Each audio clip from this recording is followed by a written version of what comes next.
Hello, my name is Boris Ritman. I'm an objectivist and I'm going to review this video by Stephan Kinsella, who is a libertarian thinker who claims that patents and copyrights are bad in a free society.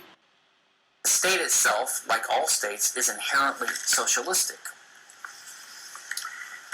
And in fact, you can think of many examples of policies and laws that the West has pushed on, paternalistically pushed on other countries. We've tried to export our own laws and policies to other countries, and we've been somewhat successful in doing this, unfortunately. But these policies would include income tax withholding, which actually was adopted during World War II in the United States at the urging of the free market economist Milton Friedman, which I believe he admitted was a mistake later. The American version of antitrust law, or competition law so-called, anti-bribery laws. The American state pushed this law called the Foreign Corrupt Practices Act onto the economy in the 80s, I believe, which prohibited private bribes by American companies to private companies overseas. This is an unlibertarian and illiberal law. Now let's put the whole bribery issue aside because it's a red herring in this actually what we're discussing here. Not all laws in the United States are good. Antitrust laws are bad, and particularly they're bad because they're not objective. You don't even exactly know as a company when you are going to do something against antitrust. Because basically if you're successful, that means that you should be afraid of antitrust. But are you successful legitimately, or you're successful not legitimately? Antitrust laws don't specify this. They're extremely vague and open-ended. So definitely we don't want this either in the United States or anywhere else. Second, the United States policy towards all other countries should be by example. Should be, look, this is how we are, this is what we have, and we think it's right, so you should copy us because we think our system is better than your system. Because if it wasn't, we would copy something from your system. But no, I don't think the United States should be imposing any laws on other states by any means except just by public speech, by proclamation that we think that we got it right and you're welcome to observe us and copy us as you wish. If we're going to step back and take another look at patent and copyright, and we should because there are obvious abuses and excesses and outrages that we see on a day-to-day basis. If you just turn on the internet, you'll see Android and Apple smartphone and Microsoft suing each other in patent lawsuits. You'll hear of $100 billion or $100 million lawsuits because awarded to patent trolls. You'll see people being shut down in their attempts to make new music because of copyright. So there seems to be something wrong, and we have to ask, are these rights legitimate? And we just need to increase the enforcement mechanisms to make enforcement more efficient, maybe increase penalties, maybe put more people in jail for violating copyright and patent law. Or do we need to reevaluate these policies and maybe tone down their strength, or maybe even abolish them altogether? Well, he speaks in tongue-in-cheek when he says we should make better enforcement, but look at it this way. If you have an artist who created something original, let's say a song, then he doesn't want someone to use his song particularly commercially. If he's making money off his song, then shouldn't he get a cut because it's his song. He wrote the song. So that completely makes sense to me that the person who wrote that song, he should be paid for the song playing. But today, let me focus on patent and copyright. A patent is a state grant of a monopoly privilege to a patentee, someone who applies for it, that gives them exclusive rights in an invention. That's like a useful and new and non-obvious machine or composition of matter or process or method. For example, a mousetrap, having a new design, a useful new design, or a computer, or the functional aspects of software. Think of it on the flowchart level, like a method, how you do something with software performs a method, a set of steps, or pharmaceuticals, which are compositions of matter. Okay, so all these things are types of practical devices or processes. Just the way he poses this and phrases this, he diminishes the value of this, saying, well, this is just some kind of variation on a mousetrap, nothing new here. The government grants you a monopoly privilege. You're the only one who can perform this invention, make or use or sell it, for about 17 years, roughly 17 years. So again, it's good that there is a limitation on these things, because it is quite possible that someone can figure this out himself, right? Just to make it simpler, to remove the case that someone says, well, I figured it out myself too. Just the fact that because there is a limit, when the limit expires, anyone who did figure it out too can use this as well, can claim ownership of this as well. Otherwise, if you have two people who claim to found out this, came up with the same invention at the same time, then there should be a court process that gives the other person rights as well, because that's fair. But there cannot be a patent on reality. So if you found something that you found some interesting variation of objects in reality that allow you to do something, you can't forever say, well, this variation is only mine. Right? What you can say is that, well, I found it and you learned it from me. So because you learned it from me, then, well, I'm selling you this knowledge. So that is the reason that there are patents and knowledge is sold in this form, and also there is a limit. Now, it has to be applied for. You don't get it unless you apply.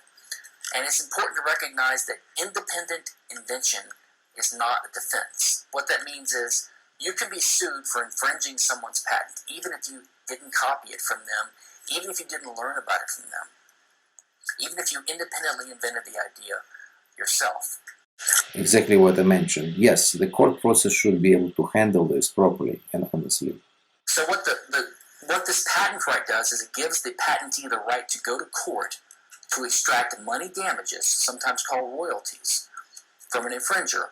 Or they can even get the court to issue an injunction forcing the competitor not to make or use a given product or process. Well, this is never going to happen if this other inventor, or who says he's an inventor, is not using this invention for profit. If he's just using it personally, no one's going to go after him because it's just not practical.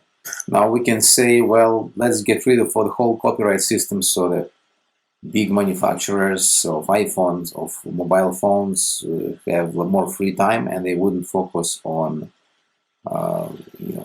taking court time and their own time and people's time on haggling over the copyrights or patents. But you understand that this is reversing things, because there would be no Apple, there would be no Microsoft, none of these companies would be, and there would be no mobile phones if these companies wouldn't know that if they come up and put research into a product, then they will be protected from someone copying the product.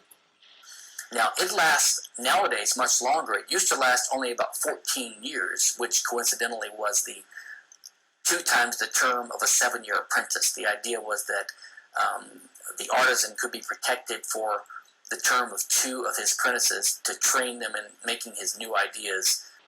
The term of the patent should be about the time that it takes to manufacture the product and gain market advantage and sell it everywhere, so that by the time someone gets a hold of it, then he would not be able to dislodge too easily with exactly the same product the original owner. I mean, he can innovate, he can make some variations that's different, and maybe he can actually indeed dislodge the manufacturer of the old product.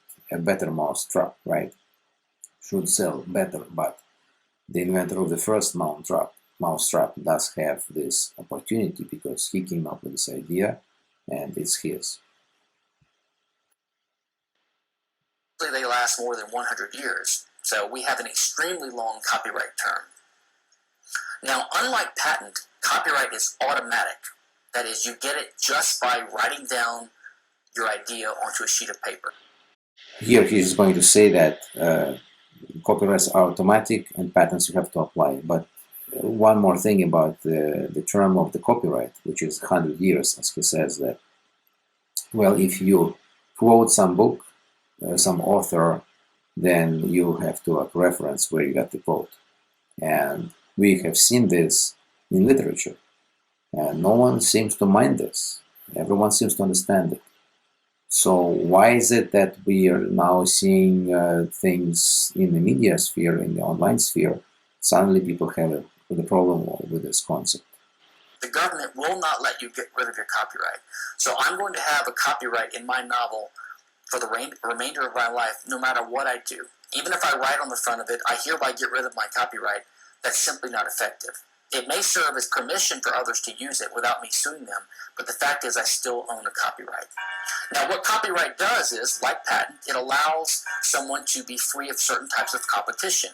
It lets you censor other people or charge them a fee to make songs or movies based upon your novel or sequels of your novel or a painting based upon your novel, and so on. So this is what these laws do. They are grants of monopoly privilege by the state that allows you to petition the state courts to use force against people who are doing things with their property that you don't like. Okay, so it's actually not true what he says, because you can make an artwork, let's say, based on another artwork. In some way, by what I say, a reference. You can quote a work of literature in your work of literature. And in terms of movies, let's say you can quote, and that's quote in quotes, not literally, something. For example, you can make an allusion to some other work. You can have like a small sequence maybe that makes this allusion clear. But what you cannot do, you cannot give more value to your work by taking somebody else's work and making it 90% and yours 10%. It should be the other way around. Your work should be original and it should have an allusion to the previous work.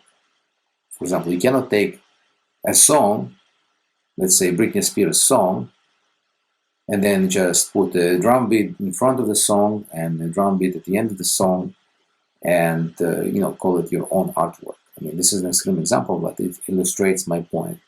What if you mix it? What if you kind of change it around, but it's very obvious that you just took the material? Well, I don't know. I really don't know. This is up to a judge to decide, because the principle should be allusion is okay. Using stuff is not okay. Just embedding things is not okay. Same thing with literature. I cannot take War and Peace and just put my own preface in front of it and say, okay, well, this is War and Peace with my preface, right? Again, same thing happens with source code. I can use a library in my source code, as long as I don't claim that code is mine. I have to put a reference. This library is written by such and such, and I also have to note under what conditions he allows me to use this library. And that's a different situation. He may just say, I don't even want to use this library, because it's not exactly the same as like a work of literature. This source code has a functional aspect. It's like a little machine. It's a virtual machine, but it's a machine. And someone has built this machine, and if it does work for you, this machine, then you must have the permission of the person who created the machine to use the machine. So let's step back and think about what in the world is it? What about the world is it that gives rise to the need for laws and property rights? So there's something some of you may have heard of. It's called the land of Cockaigne. This is a sort of mythical land of milk and honey, or infinite abundance or plenty, theorized by the Middle Age poets and people like this. It was just an idea of a land where you could have anything you want at any time with no effort. There was no scarcity, no shortages. Life is perfect and idyllic, and there's infinite abundance and the ability to satisfy any desires at any time. That actually would be not desirable, because if you know this famous Twilight Zone episode when the guy dies and he goes to heaven and everything is ready there, and he begins to be bored to his death because anything he tries, he succeeds. Everything he wants, he can have. He actually, there's no failure there.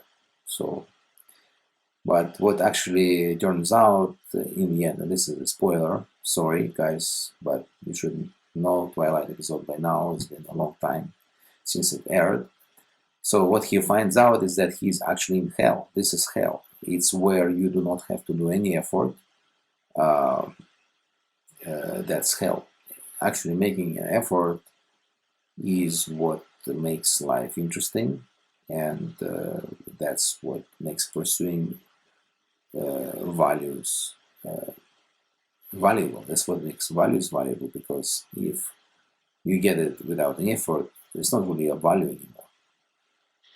Now, we obviously don't live in the land of milk and honey, or the land of Cockaigne, and that's Cockaigne, by the way. In our world, in the real world that we all live in, there is scarcity.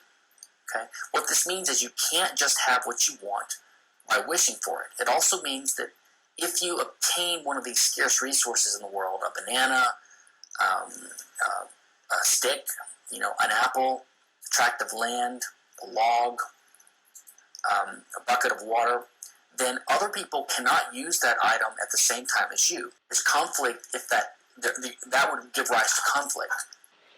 This is actually wrong.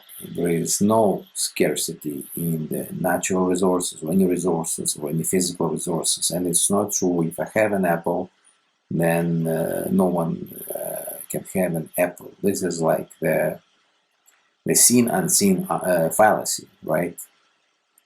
Of Bastia here that's going on with that. Yeah, obviously, at the first glance, yes, I'm eating an apple. That means that no one can eat the same apple with me, right? But there's actually always another apple that can be grown. But you can say, well, you assume that you have land, you can put a tree on it, and then there is also scarcity of land, there's scarcity of water, and so on and so on. So you're going to tie your apple to more general things. But no, there is actually no scarcity, for the reason that as far as we are concerned, the universe is very so large that we can say that we can never use it up completely. There are a lot of materials in the universe, and so there is no real scarcity. Any object, even such an apple or banana, is some kind of assembly of atoms and electrons. So if you want to get very theoretical about it, then we can make anything we want out of reassembling the constituents of nature into what we need. Now the question is, how can we do this efficiently? Obviously, creating an apple electron by atom by atom is going to be too slow, right? So we actually have a tree that produces the apple, and then we just need to water the tree, and it needs to take earth to grow. But We have seen even recently innovations in how vegetables grow, right? For example, you don't need to use even a flat ground. You can grow things vertically, and this just shows that in principle there is not really any limit into or any kind of real scarcity. Yes, maybe if there is one tree and you eat the apples from this tree, not too many people can also enjoy this, but you know what, they can always put another tree. Let's say you say, okay, well, there is not enough land to go for everyone, so there is scarcity of land. Well, not really. You can go up, you can go layers, you can have some kind of arrangement with the owner of the land to who wants to sublet it for you, and so on. You can go down in the ground, you can go into space, you can come up with new ways to find food or to eat what you eat because you use science. There was recently a factory that's actually making meat by growing a little piece of meat into any size of piece of meat by just adding more layers to it, and then you have this meat. And it's an Israeli startup. So there is very little things that are actually scarce, and you have to put everything into context. This is where the fallacy of sin and sin comes in, that if you put it into context of many people being active and they work with each other voluntarily, but they will usually work with each other because working with each other is more helpful to come up with different kind of arrangements that, or let's say social group arrangements that actually are win-win and beneficial to everyone in a way that there is actually no even perceived scarcity. In the 70s, there was a lot of talk that there would be not enough food, for example, because population is growing so fast.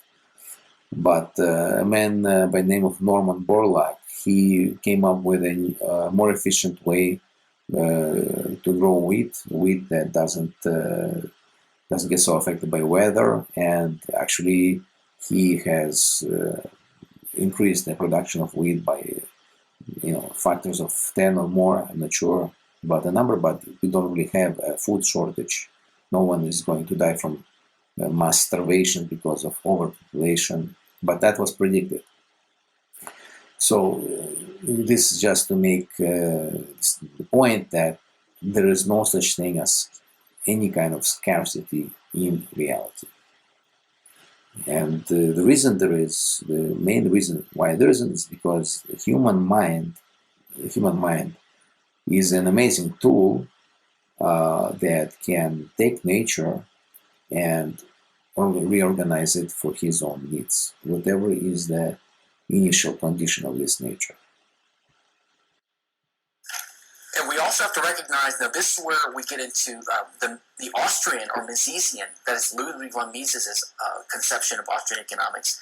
His view of looking at the basic concept of economics as what he calls praxeology. That's the science and the logic, the study of human action and the implications of human action. So what he does is he just looks at human action in a fundamental way. What does it mean for humans to act in this world of scarcity?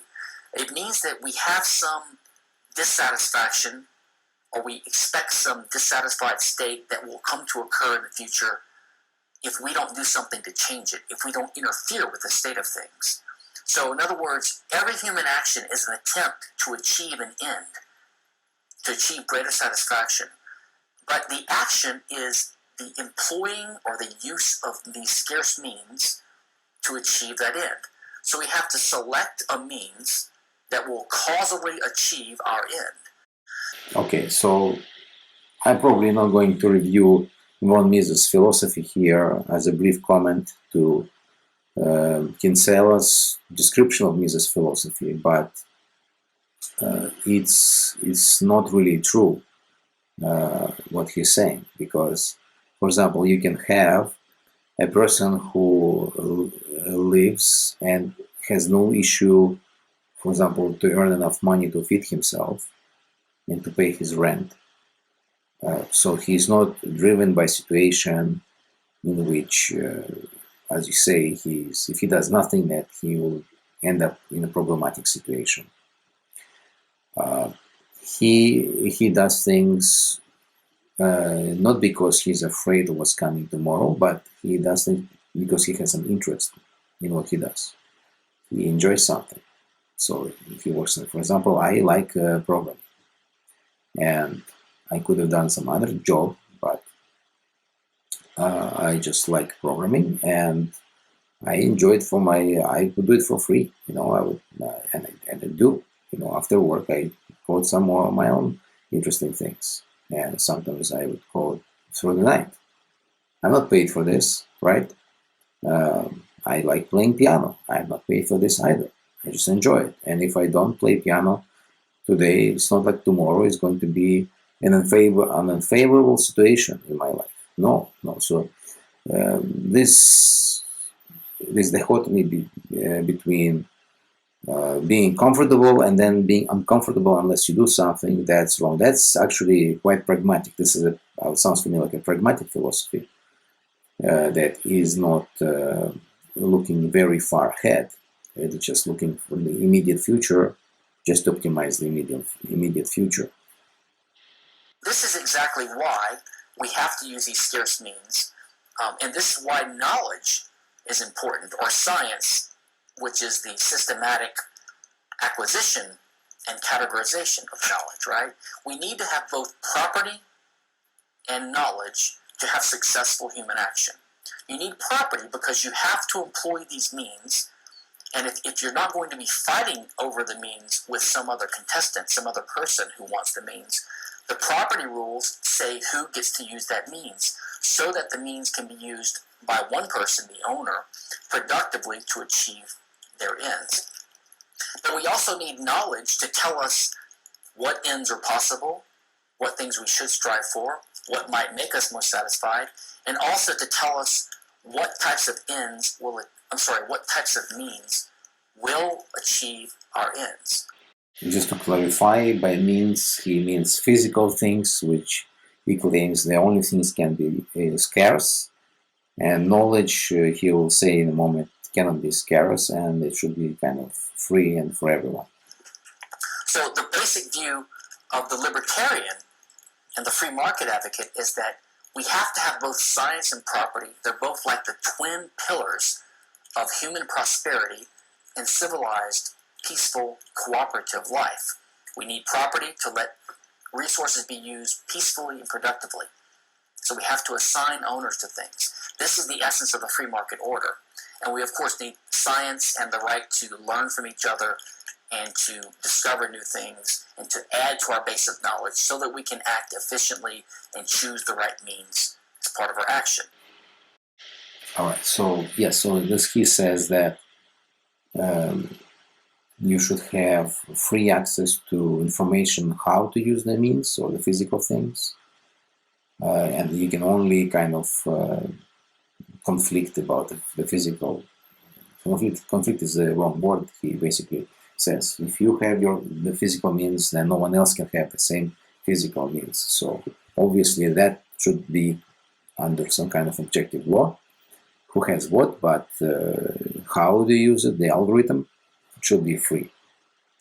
Now, this the reason he ends up at this situation is that he has taken as a fundamental what is the wrong starting point. He took as fundamental the idea that there is a scarcity. So if you take that as a fundamental, you're going to end up here. And he doesn't think there is scarcity in information. So he has a particular spot for the scarcity. But the correct fundamental that one should take when analyzing reality and looking for a philosophy of life is not that a human is trying to remain comfortable, and not get into a comfortable situation. That's the wrong place to start. The right place is that a human is a thinking, rational being he has a mind, and this mind is consciousness, mind, and free will also. All these things are designed, are tools that he has biologically to survive and thrive. And he should use these tools to accomplish this. And if we're going to think about what is right or wrong for a human, what he should be doing, he should be using these tools. And whatever political system we're going to come up with, it's there to give these tools an ability to work. Right? So for this reason, that if you come up with an algorithm, which is a product of your rational mind, the algorithm, you came up with it, right? How to rearrange these certain things? Well, it's the result of thinking of your mind. Rearranging things is not that hard. It's coming up with what you have to do.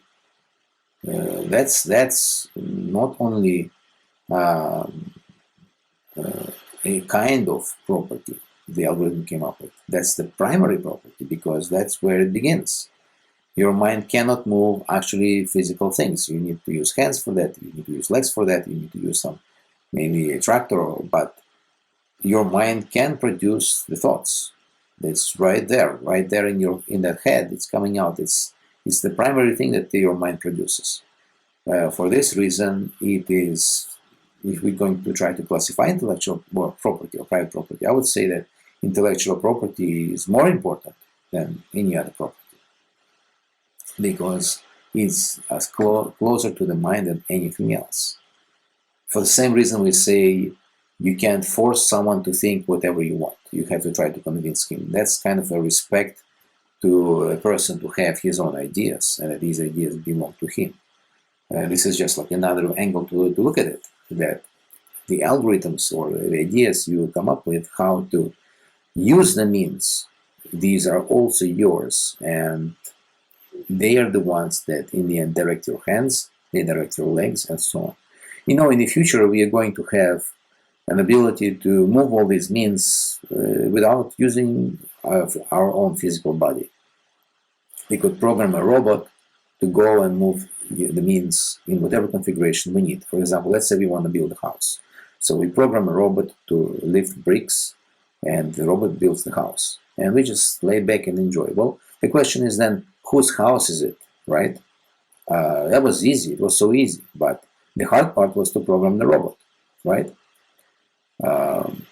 Maybe if you copied the program for the robot, that's not hard. But if you came up with the program originally, that's the hard part.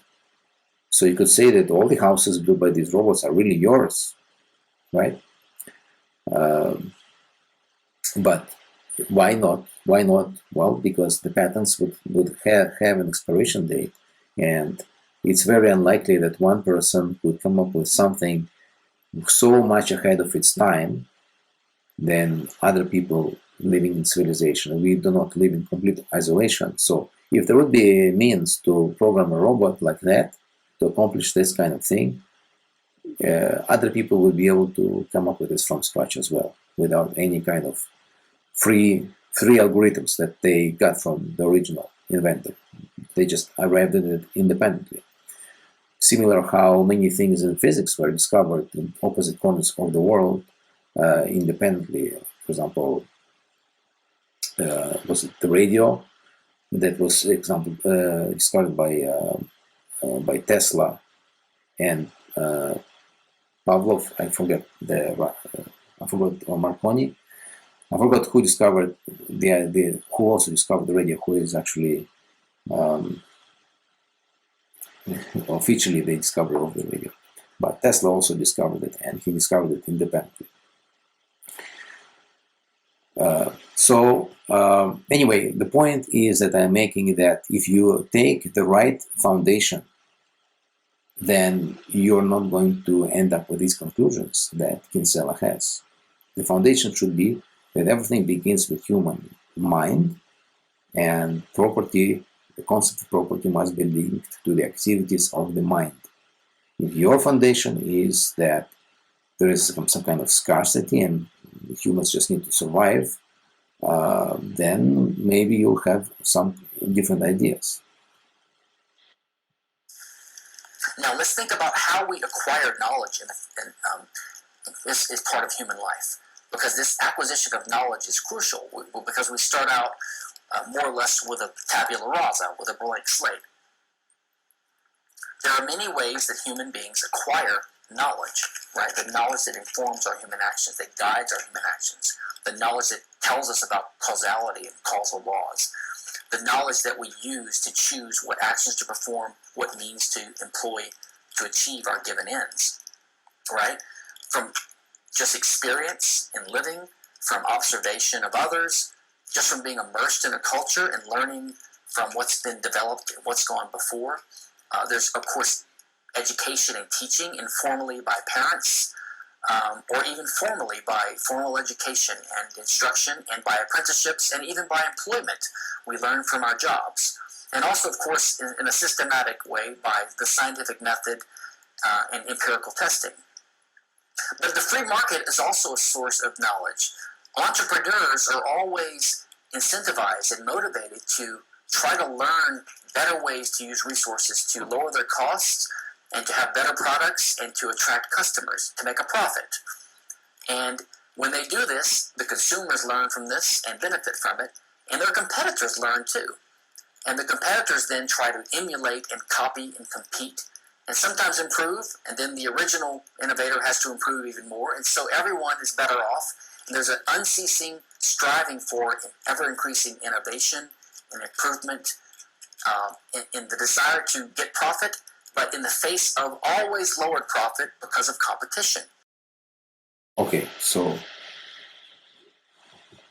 basically this theory, although it's supposed to be being a proponent of a free society where individualism is promoted, actually what is going on here is that this is inherently a collectivist concept that Kinsella is proposing here, because he's saying that competition is a good thing because it increases knowledge, and knowledge must be free. So we need competition to have as much knowledge as possible. This is one thing. Second thing, he says that in competition, the price of a product always goes down. So you are always going to be forced to outcompete your competition because you want your price or even more down. And what this actually does is it makes this whole theory makes competition a primary, not a resulting phenomenon when people are independent and they get to use their mind independently. It's how objectivism would justify capitalism. But here Kinsella says, well, you have to have competition as the primary, and then the whole society must arrange itself around the fact that there is competition. And this is inherently wrong, because now society is one large collective that is trying to optimize itself by some kind of postulated and enforced rule that there is a thing called competition, and we must try to beat this competition. That's not right, because first of all, a person does not need to compete with anyone. He can produce products for his own consumption. He doesn't need to sell any products. Second, he doesn't need to try to lower the price of a product that he produced, because many products are very unique and they service a certain kind of segment. Third, not all people are going to buy a cheaper product just because it is cheaper. They can buy a more expensive product because there are other factors that influence their decision what to buy or with whom to trade and so on. And we are seeing this now, for example, with in a war between Ukraine and Russia. People don't want to buy Russian products or particularly Russian gas. So the concept that there is some kind of universal factor that we need to try to beat the competition. We need to try to get as the lowest price possible for anything we make, and that which presupposes that anything we make should be selling, which is not even true, creates a society centered around a collectivist kind of rule. It's a collectivist society. It's not a pro-individual society. This is a wrong end to approach this whole subject. And again, this is wrong. Just like in previously, I said that scarcity is the wrong fundamental. Taking competition as a fundamental, or the free market as a fundamental, this is wrong. Because now you're subjugating to the free market everyone, just the same as the socialists were subjugating everyone to their ideal. We just changed what is the object to which we subjugate the people, but we did not change the principle. We must subjugate the people. Something like free market is actually as a side effect, and only a side effect, from the fact that if we allow people to pursue freely what they want to pursue, it will just so happen that when they want to trade products of their mind, work of their mind, only in that case they are going to trade it on the free market. But free market is just a summary of what's actually going on. What's actually going on, you are going to come to some other person and says, hey, I have made these new shoes. I have too many copies of these shoes because it's just so easy to make for me these shoes. I made a little factory that just stamps them out. If you want, I can give you these shoes on a certain condition. That's what really is free market. You have to actually disassemble it into individual or peer-to-peer interactions. There's nothing more to it. So a free society, a free market, a private property-based order has competition, and it has learning, and it has emulation. And these are good things, not bad things.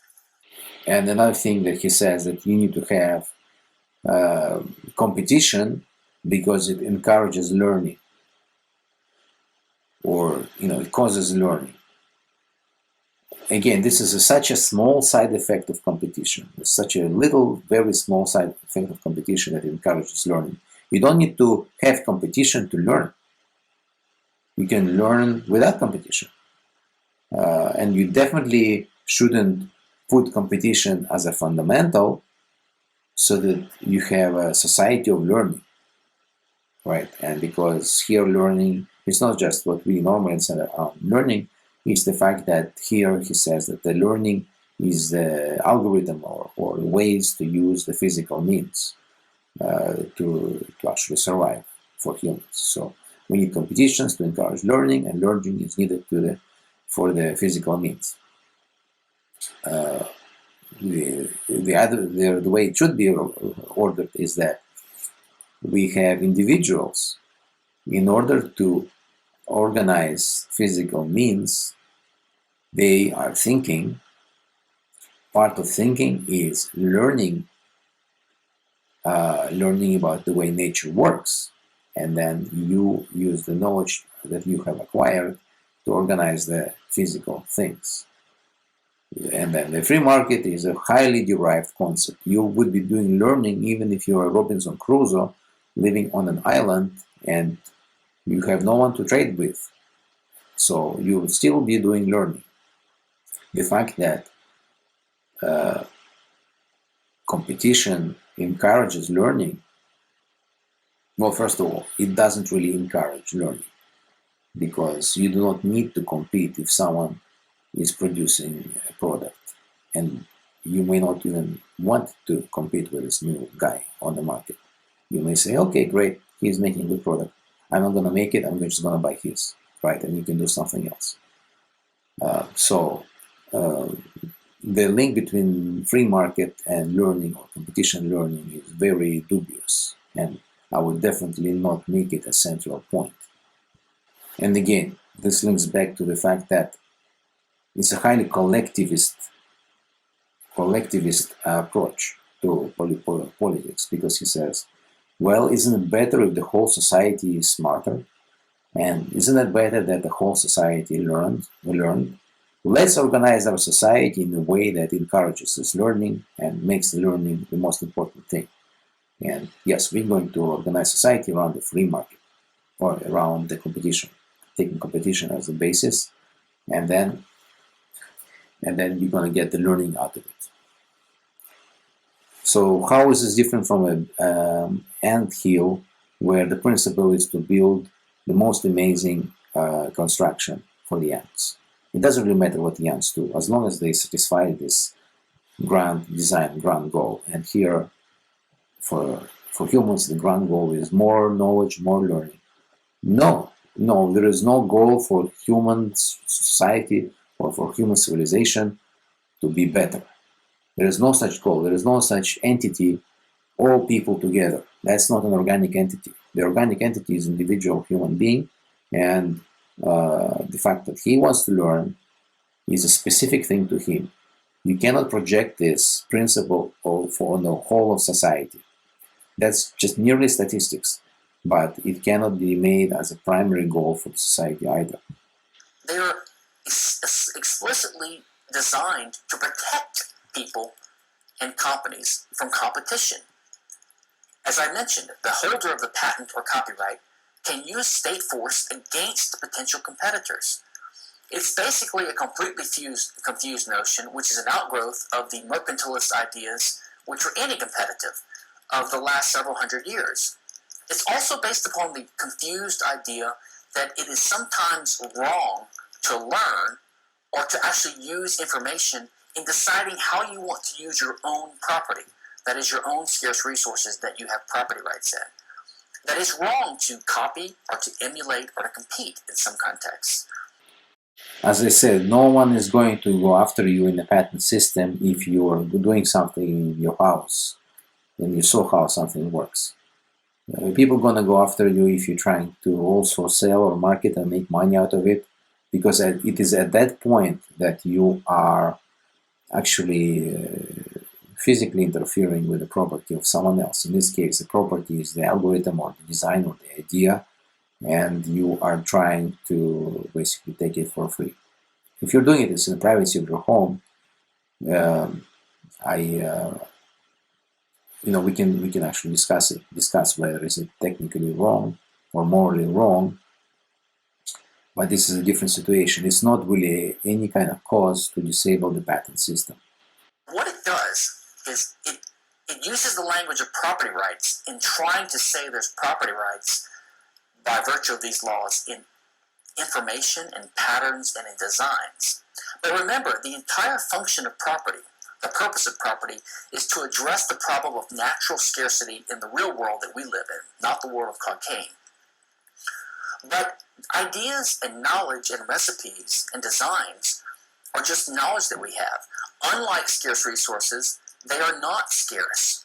And they can be used over and over and over again, infinitely, and they can be used at the same time by an infinite number of people without diminishing the other people's ability to do the same. So, for example, if I and my neighbor both want to make a chocolate cake, then we cannot use the same mixing bowl and wooden spoon and eggs and flour and ingredients. These are scarce resources, and we each need to own our own separate ingredients and capital facilities to make the cake in. But we can both use the exact same recipe at the same time, even if one of us learned it from observing the other. There is no conflict in the use of knowledge. It's actually better, the fact that information can be duplicated without any cost, because it allows the inventor of this information to sell the product, and by product I mean whatever he came up with, the algorithm, the method, the information how to do something. It allows him to sell this product of his thinking to more people, and it allows him to actually make more money this way, which is a great thing. What is actually trade? What is trade? Is that you come to your neighbor and says, "Hey, I have something you may want. Do you want this? And here's the highlights of what I have. So, given the highlights, it's a method to do X. Do you want to know how to do this?" The neighbor says, no, I don't want to do it. No. And that's the end of the conversation. But let's say the neighbor says, yes, I do. So then I would say, okay, what's it worth it to you? Can you pay me $10 for this? He says, sure. But at that point, you don't reveal it to him yet. Let's just say. It doesn't quite matter, but let's just say. Then you go to another neighbor of yours and you say the same thing to this other neighbor. And he also says yes. So in this way, you can sell the method you came up with to not one person, but to n people at once. N is a large number. Isn't that great? Isn't the fact that I came up with something that I can sell to so many people because they find it valuable, not worth forcing it on them, but they're finding it valuable? Isn't that great that I can actually solve some problem of so many people by giving them that product? Yeah, I'm getting a little bit money back, but you know what? The more people I can sell it to, the cheaper I'm going to sell it. So it's actually at the benefit of all these other recipients of my invention if the price is low, right? And the more people it would be, the lower I'm going to put the price. Do you know what would be the price of Windows operating system if it was consumed by a very small part of the population? It would cost thousands and thousands of dollars, right? We see it in some domains when we don't have many consumers. The price is very high because that price has to pay for the time the original maker made it, whatever he's selling. So it's not worth it to him to sell it for less. So the more people can get a copy of the product, the better it is. And if the cost duplicate is nil, then this is even better. So this whole separation of these physical items and virtual items is a wrong kind of separation. You know, many times I don't need a virtual item. I don't need a virtual picture in some kind of game. I don't care about that, and I'm not buying it, right? But yes, and at the same time, I need physical things. I need to have, for example, a chair. I need to have a pillow. So because I actually need it for my body. But I need some virtual things, and I'm willing to pay for it. I need some books. I want to read some books, for example. The software I'm recording this video with, Camtasia, I paid for it. It's because it's really worth it for me. No one else created such software because it allows me to record my own speech and the video at the same time, and I couldn't find anything else that does it as well as this software. So I paid a very large number, a lot of money for it, but hey, it was worth it for me. But it's a virtual thing. It's a piece of software. It's virtual. Yeah. But patent and copyright try to impose scarcity on things that are non-scarce. It tries to make them more scarce. Now this is perverse because they do not make them more scarce. They just want to allow people the person who made these things to get paid if he's selling it. Free market is doing the opposite when it comes to actual scarce goods. Things that are in short supply or not sufficiently abundant supply, like food and energy and houses and shelter and clothing, or in natural short supply or scarce supply, but the free market strives to make them more abundant in the face of scarcity.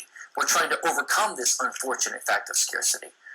But we don't have this problem with knowledge. In fact, we have a growing base of knowledge in society and civilization, which we can draw on. And in fact, it is good that we have this. It's good that we have a growing base of knowledge.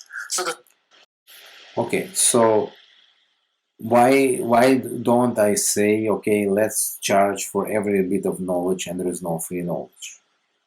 Well, we can't really charge now people for what Aristotle said because it's just been too long ago and we inherit this knowledge for free. Ayn Rand said that in some of your Q&A that, or actually also in her writing, that we indirectly benefit from the work of geniuses because they produce like knowledge, and they don't really copyright that knowledge. So we benefit from it. We benefit, for example, from the work of Tesla. Yes, he maybe copyrighted things, his designs, but now we are 100 years later. We all have that knowledge. We put this knowledge. It's not copyrighted. Yes, and the issue is the simplest way to decide what is free and what is not is just time. Allow the inventor to sell the knowledge, and then after some time, it's everybody's knowledge. The fundamental problem with IP is that because you really cannot have property rights in non-scarce things, they are always actually enforced against scarce things.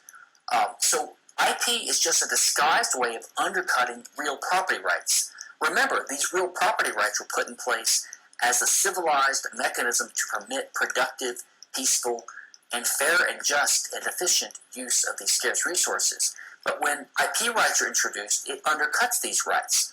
What do I mean by that? An IP right really gives a third party who holds the IP the right to control other people's scarce resources.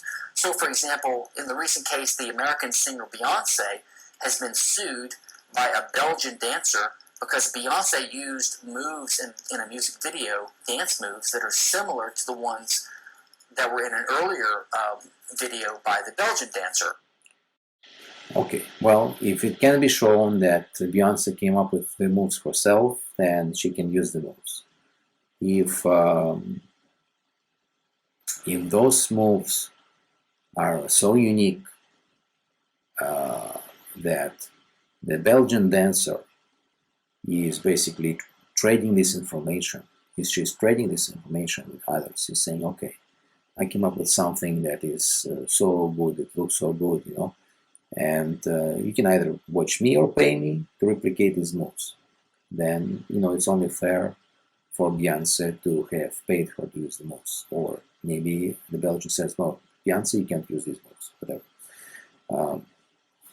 And that's for the court to decide. And the Belgian dancers group. Now, if she prevails, then she will either get a court order telling Beyonce that you cannot use your body in this way.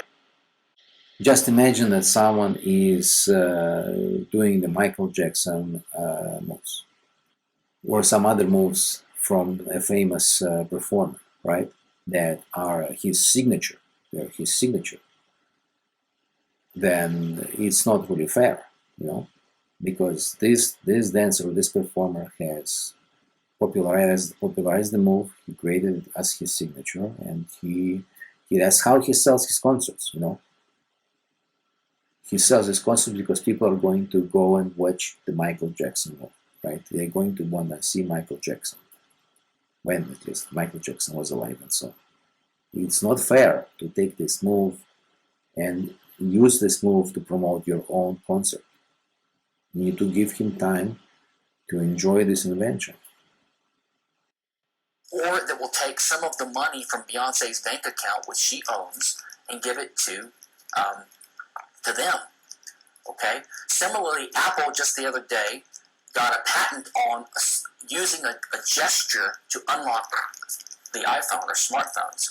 If this patent is upheld, and if they're successful in suing someone, they can prevent other makers from making their own smartphones with that gesture. So it basically gives Apple a veto over how other people use their own property. Now, a veto right is a type of property right. Because they did not come up with it. That's the source of the veto. They did not come up with it. They learned it from Apple. And Apple actually did not come up with it in one day. Apple has expended a lot of resources to come up with this. So they're not going to give it up for free. Apple actually expends a lot of resources into design, into how to make things comfortable. Everything that iPhone was available before the first iPhone.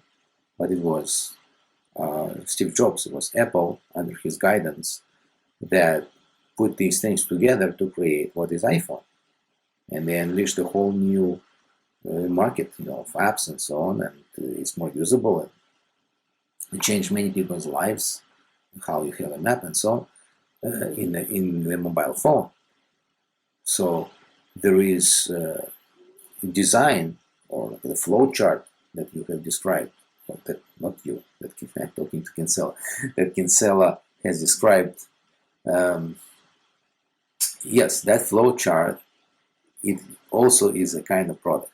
So it's a product of the mind, or many minds in the case of a corporation. And for this reason, you can't just copy it. It's called a negative servitude in the civil law. So what this means is that the government, by the law, has given some third party a property right in someone else's property. That's a redistribution of property rights. Now, no, it did not give a right to Apple in the property of another phone manufacturer. It didn't do that because it says, yes, you cannot use this design because this design you did not come up with. You copied it from me, and I am not allowing you to. I'm not selling it to you. I'm not selling you this trick to you. But yeah, you can use whatever you want with the phone. Try to come up with something else. this is actually the grounds that libertarians usually object to many laws, like the minimum wage, or drug laws, or taxation, or conscription, or censorship, or pornography laws.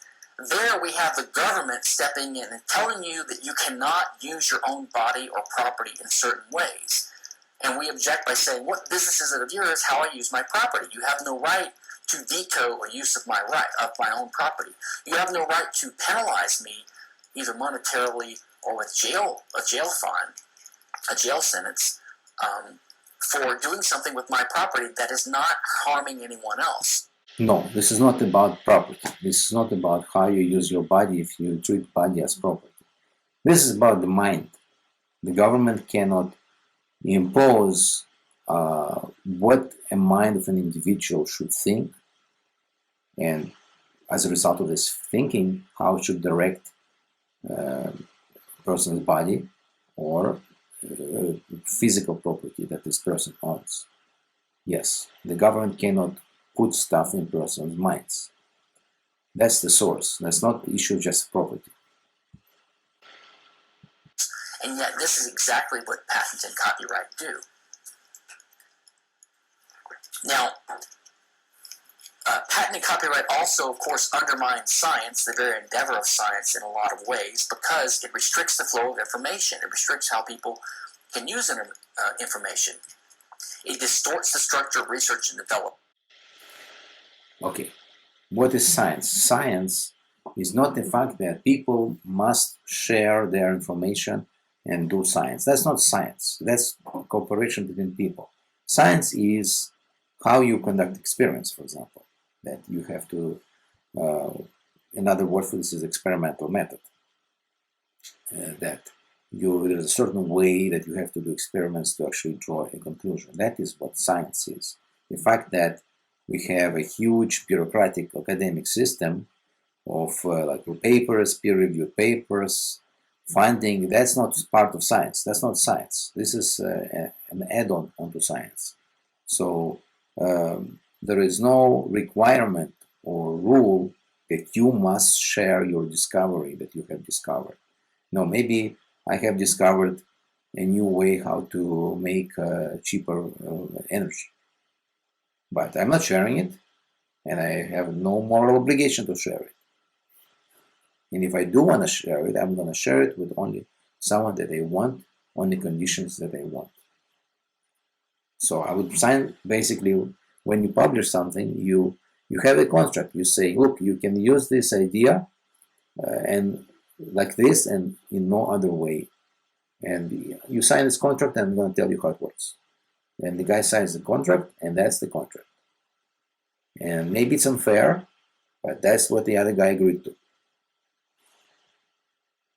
So it's fair, because once you agree, it means that it was a win-win situation for the two sides. By making companies find it more profitable to engage in research and development dollars in patentable areas as opposed to unpatentable areas, like fundamental physics equations cannot be patented because they're too abstract. So you have more research than otherwise would be flowing into practical gizmos and devices. There should be an ability to patent any kind of information, including an equation. If I have discovered an equation that explains things in nature, then the knowledge is mine, and I'm not going to share it with anyone unless I share it under my condition. In this case, my condition, I want to make $100 billion. So that's the condition. And the only way you can do it is if you have a system of patenting. At the same time, there is a limitation on the patents. It has time because someone else could come up independently with the same equation. It is for this reason, as I mentioned already, it makes sense to limit the term of the patents, because you cannot have ownership of principles of how nature works. You can have only ownership on the products of your own mind. In this case, the product of your own mind was discovery of how nature works. Also, discourages innovation and research in areas that are heavily patented, because the newcomer to the market, for example, is afraid that if he makes a new product in this area, like smartphones, he will be unable to even sell his smartphone because he will be sued by the dominant patent-holding companies. So he doesn't even go into that line of business. Well, I already touched on this. Well, first of all, no one came up with the iPhone before Apple came up with the iPhone, and there were products. So it's not true that no one will try. It's just hard to come up with something new. Second, I said this before, that if there would have been no patenting system, people would not try to put a lot of resources to come up with something highly original, because they know that they won't be able to hold on to this for more than a few days or a few weeks until someone copies it. The only reason all these resources and development R&D are expanded to coming up with some very unusual products, new kind of products, is because these companies, or these little guys, and they were little in the beginning when people come up with something new and they're little, they know that they are eventually protected. So it's actually completely the other way around. The patenting system, the copyright system, actually encourages people to come up with new things. Yes, maybe discourages people to come up with slight variations of things that exist, sure, but it does encourage people to come up with new things, new and interesting things. Of course, he doesn't invest in research and development in it. So clearly, and copyright also leads to distortions of the whole publishing industry, closed business models, difficult to find books and papers online. They're locked up by these publishing houses that rely upon the copyright model. Now, none of this should be surprising, because the origin of patent and copyright actually lies with mercantilism. Going back to the Statute of Anne in 1710, which was one of the early major modern copyright statutes, and the Statute of Monopolies of 1624, both in England, which was one of the early patent laws. At the height of mercantilism in the 1500s, in England, almost every good you could imagine was covered by monopolies. The monarch had granted to different guilds or companies in exchange for favors and maybe helping to collect taxes, such as monopolies on playing cards, leather, iron, soap, coal, books, and wine. Now, these companies did not invent these things. They were just granted the privilege to be the only one who could sell these things. Well, monopoly is granted by the government. I mean, monopolies in general always occur when government gives some kind of favors to one group or another group. These are, I agree, these are bad. But if the patenting system is an outgrowth of that, it doesn't mean it's bad. Maybe the bad thing yielded a good thing. So you can't just dismiss the patenting system because you can trace its origin to this. I could turn it around that when there was this unfair thing that some companies were granted a monopoly, someone realized that it's not working. This is bad, but it's not working. But he saw how to change this to make it good, and that's what yielded their patenting system. So there you have. So it's not true that you can just dismiss the patent system by showing that it came from something bad.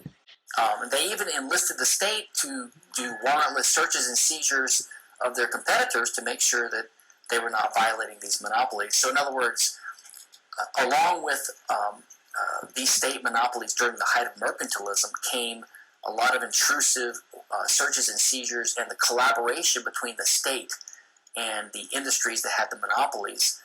The error here was that the government was involved in granting non-objectively who has the right to produce what, right? But here we're talking about an objective principle. You have to not just have some kind of favors from the government or have some kind of pull with the government, and that's how you're going to get your, let's say, monopoly on this idea. Monopoly in quotes, it's not really a monopoly. Here you have protection of rights, because you have an objective process in which you prove that you came up with an original idea. You have people who are reviewing this and saying, yes, it is indeed original. It's not like he copied it from some previous patent or something that is just widely known. And then based on that, your original work is protected. It's protected by the government, yes. We also have an unholy alliance between, say, patent holders and copyright monopoly holders and the state. For example, Microsoft, to take an example, is a profitable, successful company which has provided valuable services and products to people, but its profits are undoubtedly much higher than they would have been in a free market without copyright, because of their ability to use copyright to stop competition or pirating or counterfeiting of their operating system, which has allowed them to charge monopoly prices for this. So he's using the words pirating, counterfeiting as if it was moral. No, it's not moral. Yes, I already mentioned this. I'm not going to repeat myself. Yes, they created their product, and it's their product, even if it's virtual. So Microsoft, over the last few decades, has accumulated tens or hundreds of billions of dollars of profits that they wouldn't have otherwise had. And then they're able to use these profits, well, number one, to pay politicians in Congress in the form of bribes or campaign contributions, right? Or even in the form of collected taxes. So the government benefits from this by legal bribes and by taxing. Well, let's not reverse things. Microsoft was not paying anyone anything until it was hit by antitrust, because government came to it and said, look, how come you're not paying us bribes? How come you're not doing this? And Microsoft said to them, we don't touch you, you don't touch us. Let us be. And the government hit them with antitrust. So only after that, Microsoft created the largest lobby from all other companies in Washington. This is just done as just to allow Microsoft to continue to operate. But yes, Microsoft deserves all the profit they made. They earned the profit. They gave the product. On the free market, you don't want it, don't buy it. Write your own operating system. Many tried, many failed. You remember all the other attempts that tried to compete with Microsoft. It just really took, only Apple was able to do it, because it's a hard thing. And also because of the existence of these large companies like Microsoft, who try to create something that works for many people, that many developers work there, that the art of programming continues to improve, the tools to program continues to improve, and we all have to thank the patent system for this. Yes, that's a spread of knowledge, because without all this, there won't be all this knowledge.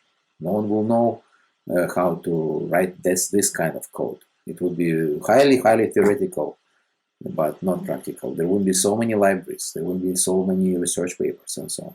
We have to thank the copyright and patent system for the reason these companies created, and instead of public government, public funding to universities going from the government, which robs money, not robs, but let's say confiscates money through taxes and so on, and through inflation.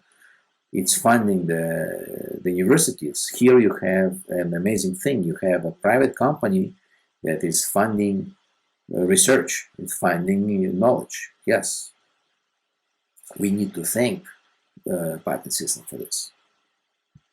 Taxes. So they grant a monopoly to Microsoft. Microsoft makes extra high profits. Some of that's returned back to the state in these forms. So they all benefit. The consumers don't, the competitors don't, and the free market suffers. And also, Microsoft uses these profits as to buy patents or to acquire patents, which is another form of monopoly. So it uses copyright profits to accumulate a huge patent war chest. And then they use that patent war chest to make even more monopolistic profits by suing competitors like Android smartphone makers, for example. If they bought their patent, that means that the guy who came up with the patent sold the patent to them. So it's fair. It's a fair exchange. The fact that this patent prevents another manufacturer from duplicating the work and copying the work, well, that just you have to imagine that it protected the original inventor from that. But Microsoft bought the patent, and that's fine because the original inventor didn't want to go and produce things. He just wanted to sell the knowledge, and he sold the knowledge to whoever he wanted. He sold it to Microsoft. He could have sold it to the Microsoft competitor, but he came up with the idea and he sold the idea.